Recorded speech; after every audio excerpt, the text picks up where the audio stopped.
Advance অ্যাপে কিন্তু online শুরু হয়ে গেছে।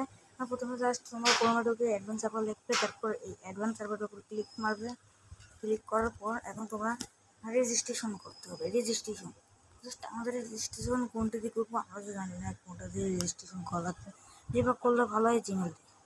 এখন তোমরা জিমেল দিয়ে তোমরা মনে করো এখানে একটা জিমেল সেট করে নেবে, যে কোনো একটা মনে করো আমি একটা জিমেল সেট করে নিলাম। নেওয়ার পর মনে করো জিমেল সেট করে নেওয়ার পর এখানে তোমার অ্যাক্টিভিশনে মনে করো একটা জিমেল মনে করো আমি একটা আমার জিমেল বসে দিয়েছি যে না দেবো টান তোমার মনে করো তোমার তারপর তুমি যে এখানে ডাউনলোড করবে, এখানে তুমি যে এটা কপি করে ডাউনলোড করবে, করার পর তোমরা মনে করো ওখানে ঢুকে সব সেটা পেয়ে যাবে। অ্যাডভান্সের পর তোমরা অনলাইন খুলে নিতে পারো।